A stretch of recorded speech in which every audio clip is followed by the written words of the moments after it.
Buen día niños, ¿cómo están? Hoy en el curso de personal social nuestro tema a estudiar es la cultura Paracas, ¿ya? Esta cultura se inició hace 700 años antes de Cristo y duró aproximadamente unos 100 años después de Cristo, ¿ya? Esta cultura, la cultura Paracas, es contemporánea a la cultura Chavín, ¿sí? Es decir, que tuvieron sus inicios casi en el mismo tiempo. Por lo tanto, la cultura Paracas pertenece al primer horizonte cultural, ¿ya? El descubrimiento de la cultura Paracas lo debemos al doctor Julio César Tello en el año de 1925. Bien, con respecto a la historia de la cultura Paracas, pues se divide en dos periodos debido a algo que a mí me parece espectacular. Miren, los periodos, tenemos dos. En primer lugar tenemos el periodo Paracas Caverna. El periodo Paracas Caverna,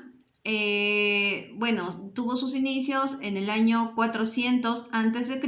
hasta aproximadamente el año 200 a.C. Quien descubrió luego, ¿no? Pasaron los años y quien descubrió la cultura Paracas Caverna, ¿sí? Fue Julio César Tello, ¿no? ¿En qué consiste este periodo? ¿Cuál es su característica? Mira, la cultura Paracas cavernas tiene la forma de las cavernas, su forma es globular y ahí se encuentran ubicados los cadáveres formando los fardos funerarios. Mira, ¿qué pasa aquí? Aquí, los pobladores, los Paracas, enterraban a sus muertos envueltos en fardos funerarios, ¿no? Como pueden observar acá, ¿no? Aquí esto es un fardo funerario, ¿ya? A ver, me parece, aquí está. ¿Y qué es un fardo funerario?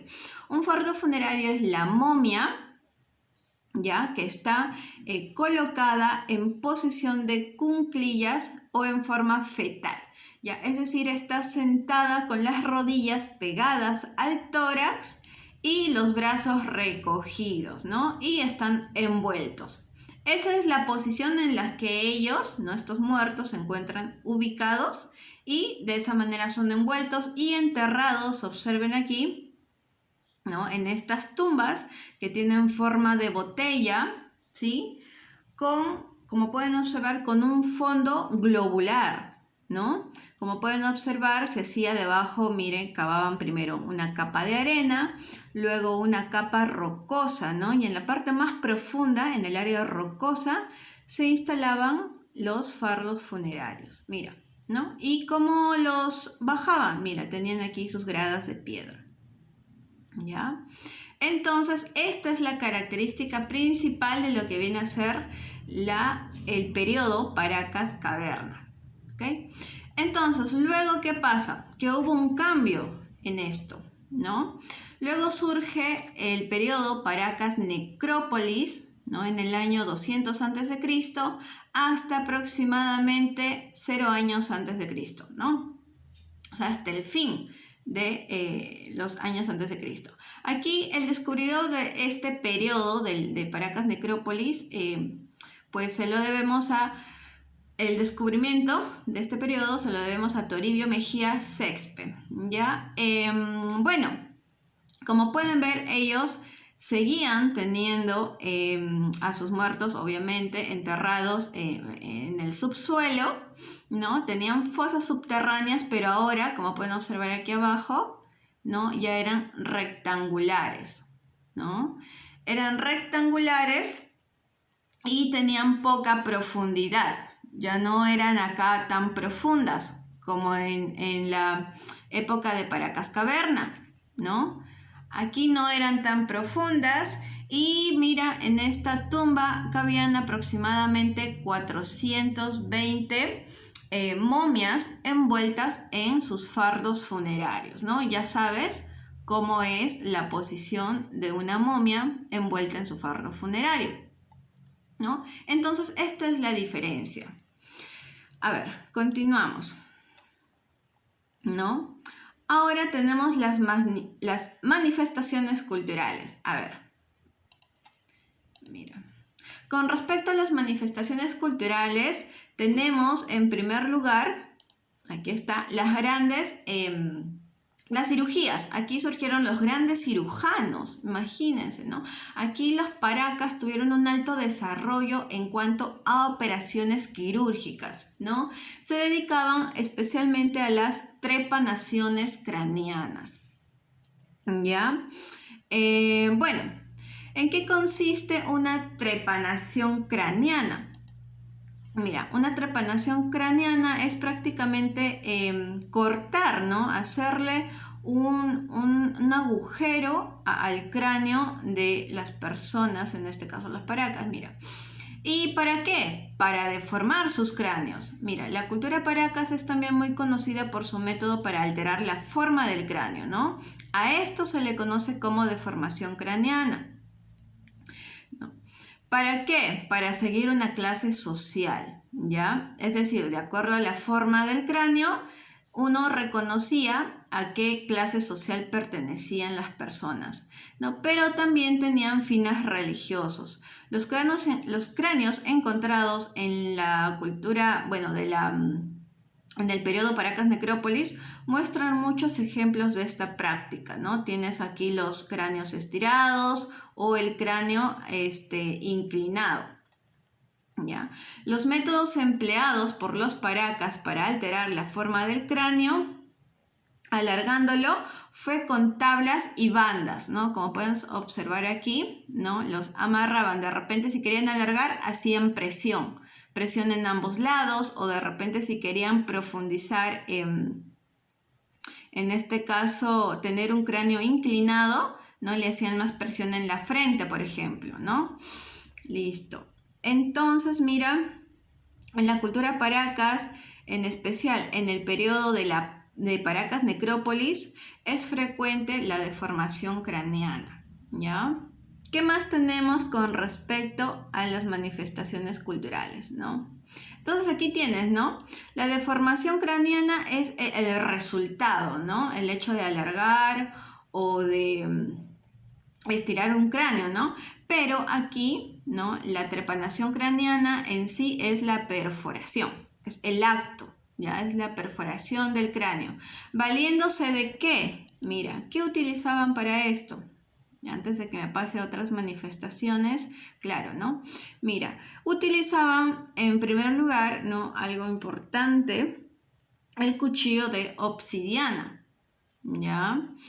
La obsidiana es, bueno, es una roca volcánica, así se le conoce. Y bueno, ustedes saben que de las rocas, ¿no? Al desintegrarse, al hacerlas más pequeñas, se obtiene en este caso la piedra, ¿no? Entonces esto es lo que hacían, ¿no? Formaban, miren, le daban forma puntiaguda a la piedra, en este caso la obsidiana, y formaban sus cuchillos. Esta era la principal herramienta para hacer estas perforaciones, estas trepanaciones craneanas, ¿no? ¿Qué más utilizaban? Mira, utilizaron el algodón, tenían los tumis, ¿no? Que tenían forma afilada, la barra de bronce, tenían el bisturí. Y bueno, ¿no? Para el final de la operación utilizaban el algodón y la gasa. Bien, ¿qué más? Ahora sí, pasemos a la siguiente manifestación, ¿no?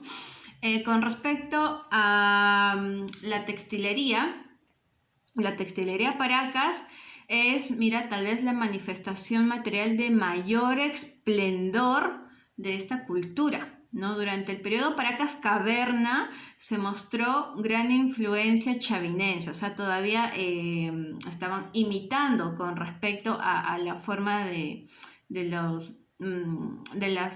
las telas, los colores, los diseños, ¿no? De repente las imágenes, ¿no? Tenían todavía, eran similares a los de la cultura chavín.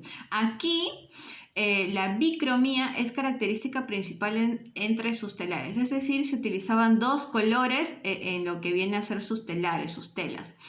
Existen representaciones, acá está, miren, de felinos, de seres antropomorfos, geometrizados, con cabellos de serpientes, ¿no? O sea, similar a lo que estudiamos en la cultura chavín. Además, aquí predomina la técnica de la doble tela. Mientras que en el periodo Paracas-Necrópolis, la policromía predomina en su textilería. Es decir, aquí ya no solo se utilizan 2 colores, sino 3, 4, 5, como se puede observar en esta imagen, ¿no? Dice, ¿en base a qué utilizaban? El algodón, la lana, hasta cabellos. Bien, seguimos. Otra manifestación cultural es con respecto a la cerámica. Observen, ¿no? En la cerámica de los Paracas también se expresa en 2 periodos, ¿no? Tenemos en el periodo de Paracas Cavernas fue la policromía lo que resaltó, es decir, en sus cerámicas utilizaban diversos colores. Está representado por cántaros, platos, tazas con dibujos de felinos de Chavín, ¿no? Y en la Paracas Necrópolis fue monócroma, es decir, se utilizaba un solo color, como en este caso el blanco, el crema, el marrón rojizo, y el pintado se hacía antes del cocido, lo que significa un avance en la tecnología. Bueno, la cerámica de la cultura Paracas se caracteriza por su doble pico y gollete puente, ¿no? Como pueden observar, ¿no? Tienen puentes, ¿sí? Aquí sus asas y tienen en forma de picos. Miren acá estas cerámicas como cachitos, ¿no? Bien. Y por último tenemos aquí la religión. Ya los Paracas parecen haber adorado a los mismos dioses que Chavín, ¿no? La estructura ceremonial más conocida hasta la fecha es ánimas altas. Se puede observar aquí la imagen. Asimismo, se hicieron representaciones del dios de los báculos, ¿no? El mismo dios al que adoraban en la cultura chavín, aunque eran aquí menos frecuentes, ¿no? En la cultura chavín era la religión predominaba en esa cultura. Aquí, bueno, la diosa más importante de los Paracas era Urpayhuachac, la esposa del dios Paracas Pachacamac, ¿no? La diosa era la esposa del dios Paracas. Bueno, y el señor de la noche y divinidad que controlaba las ondas sísmicas. Ok, este dios supuestamente cuidaba a los Paracas de lo que viene a ser los sismos, temblores, terremotos, etc. Bueno, entonces esto ha sido todo con respecto a la clase del día de hoy, ¿sí? Hasta pronto, niños, cuídense mucho.